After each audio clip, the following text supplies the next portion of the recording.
Assalamualaikum warahmatullahi wabarakatuh. Sobat Gentayangan, jumpa lagi dengan gua Om Adi di channel favorit kita Gentayangan. Apa kabar Sobat Gentayangan hari ini? Gua harap lu semua dalam kondisi yang baik, dalam kondisi yang sehat, sehingga lu bisa menjalankan aktivitas lu semua dengan prima. Dan sekarang, siapin diri lo untuk merinding.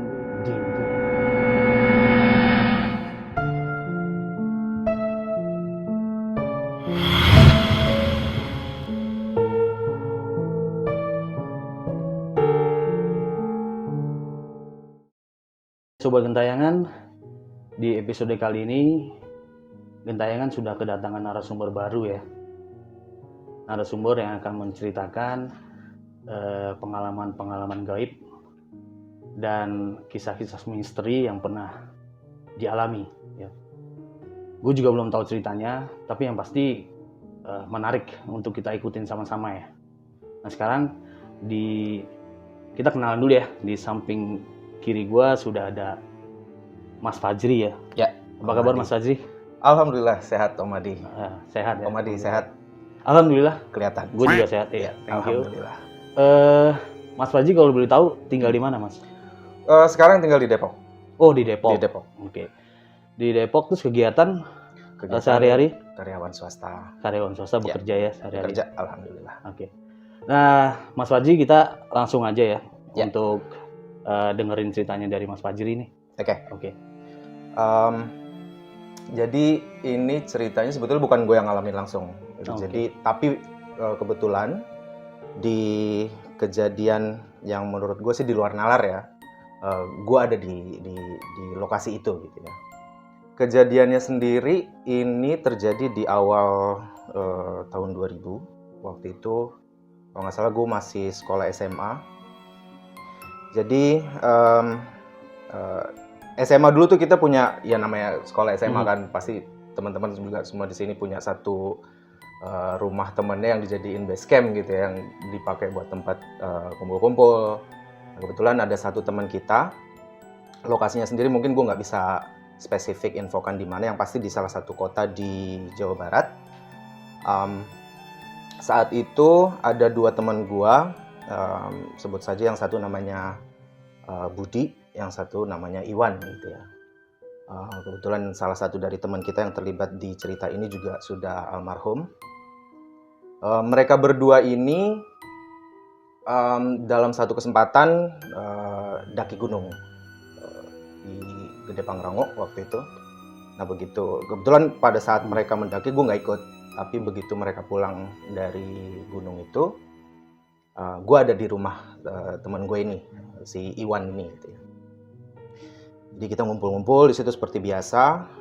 Waktu itu sekitar jam 3 lah ya, sore-sore gitu, 3 atau 4 gue lupa karena udah lama banget ceritanya. Biasa kalau anak gunung begitu pulang dari pendakian kan bongkar-bongkar carrier gitu ya. Isinya biasa aja seperti perbakalan normal pada umumnya. Tapi di akhir mereka bongkar tas carriernya itu, salah satu teman kita ini kebingungan nih gitu kan. Ini apa ya, dia bilang gitu kan. Pas kita lihat bentuknya tuh kayak keris, kurang lebih kayak sekelingking gini lah, warnanya hitam tanpa ada gagang. Kelihatan persis kayak keris gitu, warna hitam dari besi, ada ulirnya juga. Kebetulan gua dan teman-teman itu ya namanya usia sekolah ya, usia remaja. Di antara kita tuh nggak ada yang punya sensitivitas tersendiri gitu untuk bersinggungan dengan hal-hal di luar nalar gitu ya, dan nggak punya interest yang spesifik juga akan hal itu. Makanya pada bingung nih, ini punya siapa, dan kalaupun ada yang punya, siapa yang masukin ke tas itu. Karena dua temen gue ini nggak merasa itu punya mereka, dan nggak merasa mereka juga yang masukin ke dalam tasnya. Akhirnya karena mungkin mereka juga kelelahan, nggak mau pikir panjang, ya udah disimpan lah di itu kerisnya gitu kan. Lalu setelah itu kita ngobrol lagi kayak biasa sambil mereka istirahat, ngobrol-ngobrol. Di hari yang sama, selepas maghrib kok nggak salah, atau selepas isya gitu ya. Jadi posisi Rumah temen gue ini 2 lantai. Biasanya kalau kita nongkrong di situ tuh di kamar teman kita yang ada di lantai 1. Kakaknya, keluarganya, dan orang tuanya biasanya di lantai 2. Lagi asik-asik ngobrol, habis maghrib, tiba-tiba dari arah lantai 2 itu ada suara nyokapnya teriak-teriak gitu kan. Kebetulan waktu itu nyokapnya lagi nggak begitu sehat ya kondisinya. Akhirnya kita yang lagi nongkrong di kamar bawah ini buru-buru lah ke atas gitu kan, ke lantai 2. Semua pada ke lantai 2, ternyata di lantai 2 di ruangan tengah itu nyokapnya temen gue ini lagi duduk di ruang tengah sambil didampingin sama bokapnya temen gue gitu kan.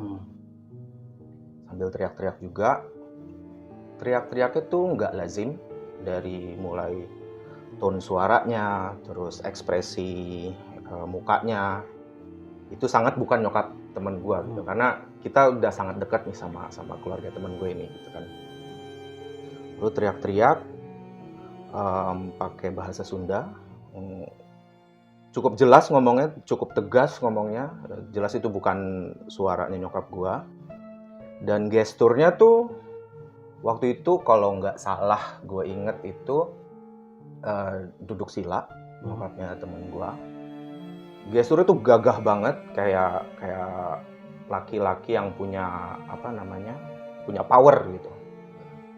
Begitu kita naik ke atas, pas kita udah lewatin tangga nyampe di atas itu, ditunjuklah satu-satu kita ini sama nyokap temen gue gitu kan, sambil matanya tajam melotot gitu kan, ditunjuk satu-satu.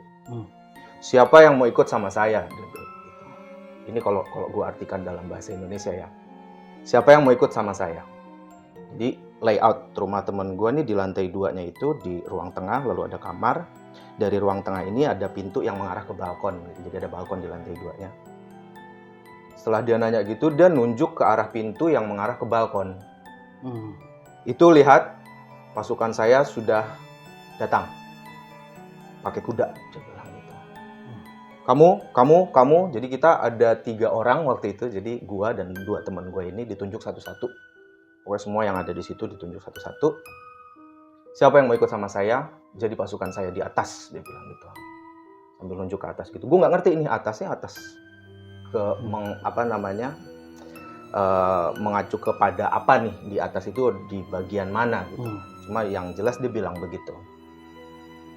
Udahlah sambil panik gitu kan, akhirnya salah satu kakaknya teman gue ini minta si Iwan ini untuk jemput kakeknya. Kebetulan kakeknya ini bisa dibilang punya kemampuan untuk hal-hal spiritual. Usianya juga waktu itu udah 90 tahun waktu itu, dan kebetulan tinggalnya nggak jauh dari rumah teman gue ini. Akhirnya dijemput, kakeknya datang, ditanya lah itu, ini siapa, dari mana gitu. Nggak bilang. Orang yang sosok yang ada di dalam nyokap teman gue ini nggak bilang bahwa dia itu siapa dan dari mana gitu. Cuma bilang, saya mau bawa orang ini ke atas. Pasukan saya sudah datang dengan kuda-kudanya. Akhirnya ada proses negosiasi di situ. Maksudnya ya kayak dibujuk lah, ayo ngapain kamu lama-lama di dalam raganya anak saya gitu. Terus cukup alot itu, cukup lama juga proses negosiasinya antara si kakeknya teman gue ini sama nyokapnya yang lagi kerasukan ini. Sampai akhirnya biasalah, gue nggak tahu ini hal yang lumrah atau enggak, tapi si sosoknya yang ada di dalam nyokapnya teman gue ini minta dibuatin kopi hitam sama minta dibakarin rokok 1 batang. Kebetulan gue yang bikin ke bawah, ke dapur, gue bikinin kopi hitam, gue bawa ke atas. Kalau orang normal kan biasanya namanya kopi baru dibuat kan air panas ya, itu nggak mungkin langsung dalam 1 teguk tuh langsung habis gitu. Ini langsung habis. Jadi diminum 1 teguk kopi hitam langsung habis. Simpan sama dia. Habis itu rokok, mana rokok, dia bilang gitu. Akhirnya kita bakarin rokok 1 batang, langsung dihisap juga gitu. Cuma nggak sampai habis, langsung dilempar sama dia. Nah setelah itu masih belum mau keluar juga. Akhirnya gue nggak tahu ritual apa atau doa-doa apa yang dirapalkan sama si kakek ini ke anaknya ini. Tapi secara tegas dia minta sosok yang ada di dalam tubuh nyokap temen gue ini untuk keluar gitu. Dan nggak lama dari itu akhirnya nyokapnya temen gue ini udah bisa tenang lagi. Cuma kelihatan banget kalau dia tuh capek gitu ya, karena mungkin fisiknya terkuras gitu kan. Terus langsung tidur, langsung tenang lagi, langsung tidur. Udah kita akhirnya balik lagi lah ke kamar teman gue yang ada di lantai 1. Setelah kejadian itu di malam yang sama, alhamdulillah nggak ada kejadian-kejadian lain setelah itu. Nah cuma beberapa hari atau beberapa minggu, karena kebetulan pada kejadian tadi kondisi nyokap temen gue lagi nggak begitu sehat kan. Setelah itu kondisi kesehatannya itu makin drop. Ini gue nggak tahu ya ada kaitannya atau enggak dengan kejadian yang tadi, atau mungkin ada kaitannya atau enggak dengan kris yang tadi ditemukan di dalam carrier itu. Cuma begitu beberapa hari atau beberapa minggu setelah itu kesehatan nyokap teman gue drop. Biasalah kalau namanya ada keluarga sakit pasti kita bawa ke dokter untuk bisa tahu nih secara medis diagnosanya apa. Dibawalah ke salah satu rumah sakit cukup besar juga di Jawa Barat.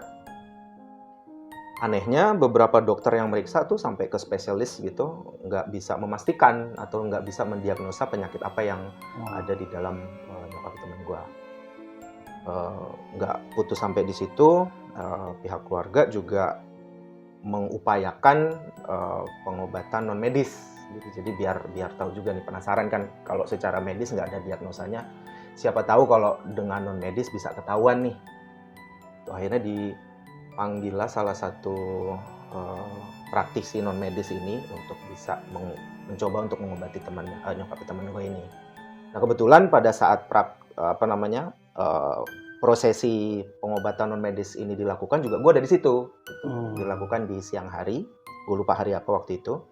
Ada keluarganya juga lagi pada kumpul, termasuk gue di situ. Jadi nyokapnya teman gue disuruh rebah gitu ya, disuruh tiduran rebahan. Terus dilakukan ritual-ritual prosesinya gitu dengan doa-doanya. Nggak lama dibacakan doa segala macam. Gue nggak tahu ini trik atau apa. Kan biasanya kalau kita pernah dengar gitu, kalau hal-hal kayak gitu tuh ada yang memang real spiritual, atau ada yang memang sengaja memanfaatkan hal itu untuk melakukan trik-trik untuk mengambil keuntungan gitu. Nah ini gue nggak tahu ini trik atau memang real gitu. Tapi setelah dibacakan doa, dari genggaman tangan si spiritualis ini dikasih lihat, dibuka nih di tangannya itu ada kayak bungkusan putih. Begitu dibuka ada benda-benda tajam, ada kayak gue lupa, ada jarum, ada silet paku kalau nggak salah, ada beberapa helai rambut juga. Nah cuma dari situ gue nggak tahu pembicaraan apa yang disampaikan oleh si spiritualis ini, entah ada kaitannya dengan kejadian sebelumnya atau enggak, atau memang ada orang yang memang sengaja melakukan itu atau enggak. Yang pasti setelah itu kondisi bukan lebih baik, tapi malah makin drop. Akhirnya dicoba bawa ke salah satu rumah sakit pemerintah juga di Jakarta. Ini salah satu rumah sakit besar juga di Jakarta, untuk siapa tahu kalau di rumah sakit yang baru ini bisa ketahuan nih, atau bisa didiagnosa penyakitnya apa. Tapi ya lagi-lagi seperti di rumah sakit sebelumnya, dokter yang bertugas juga nggak bisa mendiagnosa nih penyakitnya apa, bahkan makin drop sampai masuk ke ICU. Beberapa hari dirawat. Kalau gue sih meyakini ini takdir ya, karena yang terjadi sama kita di dunia ini kan pasti atas takdir yang sudah ditentukan oleh Tuhan gitu. Gue yakin juga pihak keluarga menerima hal itu, sampai akhirnya nyokapnya teman gue ini menghembuskan nafas terakhirnya di rumah sakit tersebut. Ya itu kurang lebih ceritanya Om Adi. Oh, Jadi memang kejadiannya mengerikan banget ya. Sangat mengerikan karena kalau mungkin Om Adi juga ada di situasi saat itu mungkin akan merasa ngeri juga sih. Tapi gue coba flashback dikit nih, Mas Fajri. Waktu bareng-bareng naik Gunung Pangrango kali ya, itu ada kejadian yang aneh nggak sih di gunung itu? Kalau temen, karena gue kebetulan nggak ikut ke gunungnya, iya, mereka- gue tanya juga waktu itu, ini jangan-jangan biasanya kan kalau kita naik gunung, terus ada hal-hal yang tidak sepatutnya dilakukan, biasanya suka ada aja tuh yang aneh-aneh. Gue tanya ke temen gue, mereka bilang sih selama perjalanan sampai pulang lagi tuh nggak ada hal yang aneh-aneh yang dilakukan, atau mungkin ada tapi mereka nggak menyadarinya gitu. Soalnya kan tiba-tiba bisa ada keris di tas ya, itu ya. Ya. Wow. Itu kerisnya tuh kecil ya? Kecil. Nggak ada gagang? Tanpa gagang, warna hitam. Ada identitas. Oh, kalau identitasnya misalnya kan suka ada keris yang ada ulir-ulir gitu. Bacaan apa gitu, nggak ada ya? Nggak. Jadi cuma ada liukan kerisnya gitu aja. Sekelingking lah. Nggak ada gagang, warna hitam. Kecil. Wow. Nah, terus maksudnya gini, kalau dari pihak keluarga gitu ya, itu yakin ada hubungannya nggak sih antara keris dengan? Kalau yakin ada hubungannya, gue nggak tahu karena setelah itu tuh nggak ada pembahasan lagi.